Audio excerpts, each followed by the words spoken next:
Good afternoon, CFM. It's Coach Matt with our Thursday workout. Let's get right to it. 3, 2, 1, go. Shuttle runs to begin the warm-up. So 8 reps all the way down and all the way back 4 times through.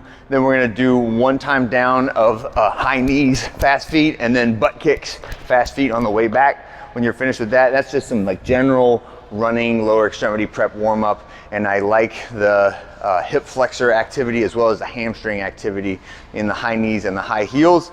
Then we're gonna get a small monster band on. This is just for waking up the glutes and the quads. I want you to go lateral on the way down. So feet parallel, wider than shoulder width. When you get to halfway, we rotate around and go the other direction on the way back. Same width of stance. And now I'm sliding my toes backwards, all right? And that is the monster walk. When you finish that, take it back off. And we're gonna do bunny hop. Broad jump is the last one.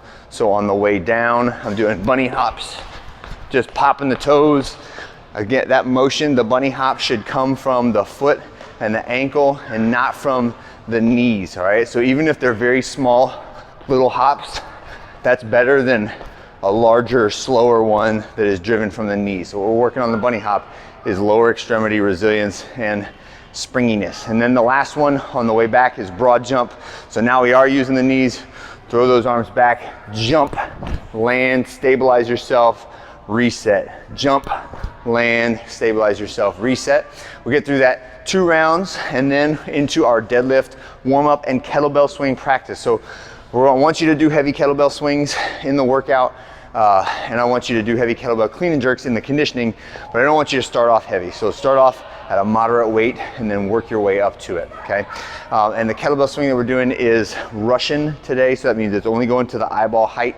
And I would like for everyone to attempt something that is relatively heavy for them. 70s and 53s are the prescribed weights for men and women. All right, so deadlift warm-ups, make sure we're doing enough deadlift warm-up because we have a relatively high weight and a relatively low volume today. So I don't want you to throw 85, 90% on the bar and just rip it from the floor. Make sure you do at least 3 sets of warm-ups before we get to it. But the way this superset will work is we're doing our deadlift first, focus on this one. No pressure for time here, just 1, 2, 3, and stop.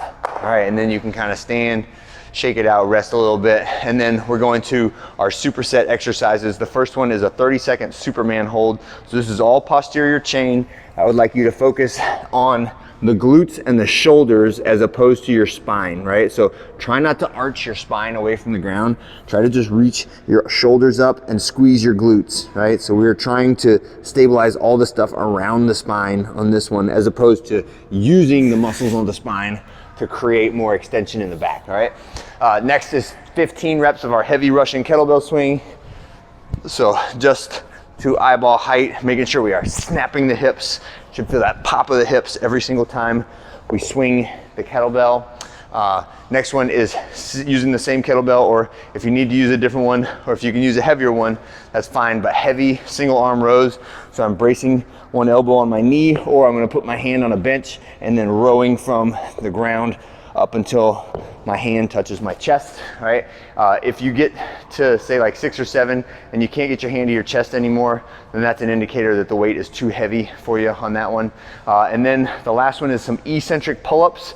So how you get up is up to you, but how you come down, I want this to be slow and controlled. So in other words, it could be like a jump to get my chin over the bar, and then 5 to 7 seconds slowly on the way down, and then shake it out a little bit, jump to get my chin over the bar, keeping my feet off the ground until my arms have got fully extended, right? So I don't have to have a bar that's above my vertical reach on this one.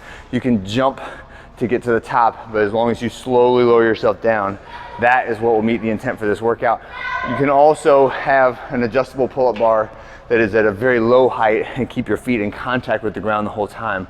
As long as your arms are working pretty hard on the stretching or the elongation of the muscle fibers, that will meet the intent of what we're trying to do today. rest to a full recovery after that, okay? The last part we'll do should be relatively quick. 4 rounds for time, 4 reps on each side of a heavy kettlebell clean and jerk, right? So for this one, we're gonna go from the ground to the shoulders, and from the shoulders to the overhead position, okay? Reset on the ground, shoulders, shoulders to overhead, reset on the ground, okay? Heavy kettlebell clean and jerk, all right? If you want to do this with a dumbbell, it's a little bit simpler, doesn't involve as much finesse. I like the kettlebell because it forces you to stabilize it to avoid smashing it on your wrist, which implies a little bit of extra skill, which is always something that we're looking for. Excuse me. Next one, V sit-ups.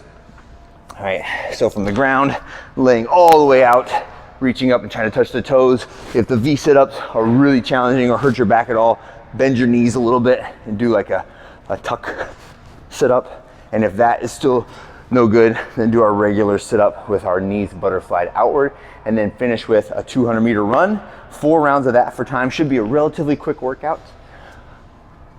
And with that, I want you to have a great one. I'll see you on Friday.